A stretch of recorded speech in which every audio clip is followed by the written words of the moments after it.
to get assembled into this bit, and just the labor and the fun involved in doing that, and the paint. And Raynor's got such a great scheme. Like, you guys have killed it in his design and the whole bit. But Nick's mentioned the lights and the way it's going, and these canisters that pop open and lights in the guns. Like, Raynor is the ultimate version of the character. This is the figure to own.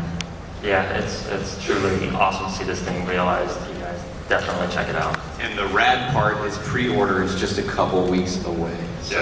Yeah. So check out StarCraft2.com for that. We'll definitely post information.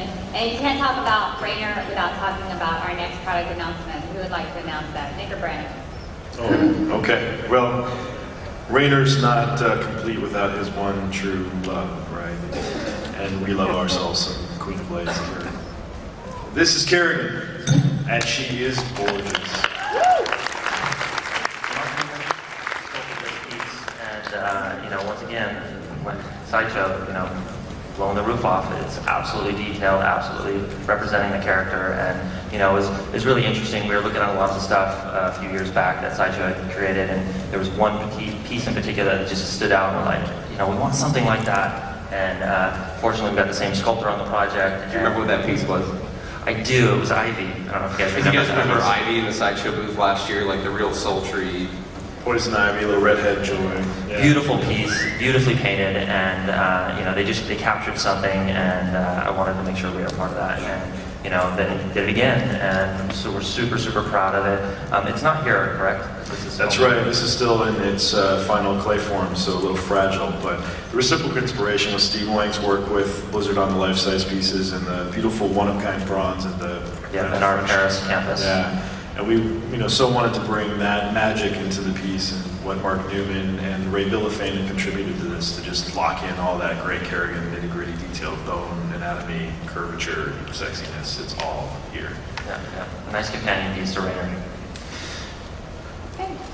So moving on to collectibles, we have a new product line that you may or may not have heard of. Are you guys familiar with Funko?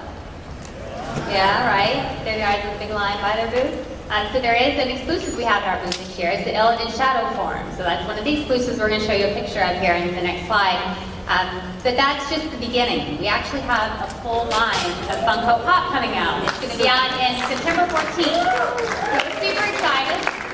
Jason, do you briefly want to speak at all to this line? Yeah, I think really we're just in an interesting space as a licensing team. We've been doing like the hyper cinematic stuff for a couple years, and that's hyper exciting because it's hyper cinematic. But on the same token, I think we're sort of diversifying the offering that we've got, and we're just kind of getting into different styles and stuff, and we'll be talking about what that means in a little bit. But this is definitely on the forefront of that kind of feel or that kind of initiative. And it's hard to ignore what's going on with Pop. I mean, everybody's partnering with Pop, and we just didn't want to. We didn't want to be last of the game. We wanted to definitely kind of innovate and push them forward a little bit too. Having seen the sculpts almost on a daily basis, I can say we're really like. We're pushing them like we pushed DC to do some stuff that they've never done before. It's going to be exciting. We'll see you in September. So next we want to show you guys another product announcement. It's the first time that anyone has seen this. It's also available at their booth. You guys come by the NECA booth yet? All right, you need to do that. So we have action figure collectors out there who may happen to like Diablo. So if you like the statue, you're going to love the action figure by NECA. So Jason is our licensing manager on this product. Yes, so same thing, NECA is top in class, right? And we love what they're doing with their program. We just wanted to do something cool. And we wanted to do something cool kind of around the time for the console launch. So part of that is doing the action fig. The hope is that we're going to do more of these things. If I could do what I want to do, and we'll see how many people are interested in buying the fig, but if I can do what I want to do, if you've seen their Gears of War stuff, right, they do like an 8-inch or like a 7-inch fig, and they do like a 3 3/4 inch. I'd love to personally see, and it kind of comes down to you guys with your voting dollars, but I'd love to personally see 3 3/4 inch class figures, so you could actually place them around the fig and do some crazy battle scene. So we'll see if you love it. We need one of every class. I know. That's what we need. All right, so one of the exclusives that we have at our booth that we haven't shown you yet is the only one is our Sylvanas figure. Sylvanas is a little mini vinyl figure. Sylvanas is the very beginning of a very big thing for us, we hope. This is a picture of her. And we have a product line. Jason, do you want to share the name? So you can see it there in the bottom corner. Like Kat had sort of prefaced, this is a major new initiative for us as we're kind of looking to stylize some of our IP. It's hard not to look to the east and just kind of see the rad stuff that's going on there. And one of the things that we love, and a lot of people love, is sort of a chibi or super deformed style.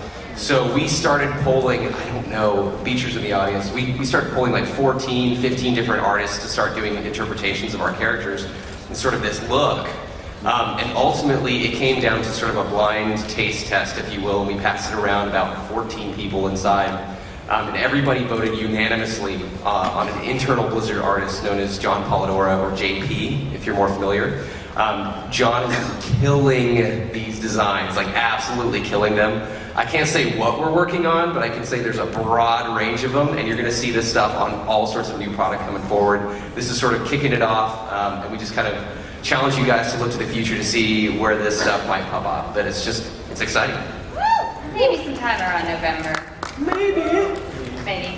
All right, so publishing, we have a very core duo right here, Mickey and Chris, and they want to talk about some of our new publishing products. But before we get going, I just want to mention Pearl of Pandaria. We do have signings at our booth. Both Cheeks and Mickey are signing. And Mickey, what day will you be there? I'll be there tomorrow and Saturday. Tomorrow and Saturday. 4:30. 4:30. So we will be selling copies of the hardcover Pearl of Pandaria, and you can have Cheeks and his team and Mickey sign it. Did you read Diablo Sword of Justice? It came out in single issues, but it came out in somewhat of a delayed schedule. So for all of you trade collectors out there, we finally have it collected. It is together and for sale in our booth. Do you guys want to speak to this at all quickly? Great story, great character. If you were holding off, if you hadn't bought the single issues and you were waiting for the trade, this is the time to jump in. Beyond that, I just want to say that the main character, Jacob, we have not seen the last of him. So if you want to know more about him, this is a great way to find out. When are we going to see Jacob again, Mickey? What's that? Are you going to tell us when we're going to see Jacob again? Oh, I can't. It's a secret. Okay. So that's our older releases. So we have new releases that are out in comics for comic book fans. Dark Riders just popped. This is written by Mike Costa, and he will be signing it in our booth tomorrow at 11:30, I believe, 11:30. And this is the cover from the piece that was done by Samwise Didier and colored by Alex Horley. But I really wanted Chris and Mickey, you guys, to talk about the theme of both Dark Riders and the Bloodsporn, which is coming up after it. Yeah, there's a couple goals we had with both of these graphic novels. So, when we're putting out books with Thrall and Varian and all these marquee characters, that's awesome and everything, but with the graphic novels here, we wanted to focus on characters that were more accessible. So characters that felt more like, people you could hang out and have a beer with, or maybe, are closer to the characters that you actually play in the game. So that's what we did with the characters in these graphic novels. Some awesome characters, including a dark priest who refuses to heal people if he thinks it's going to teach him a lesson to be wounded. So awesome stuff, definitely worth your time to check out. I'll let Chris talk about what it means to be Horde and Alliance. I wouldn't presume.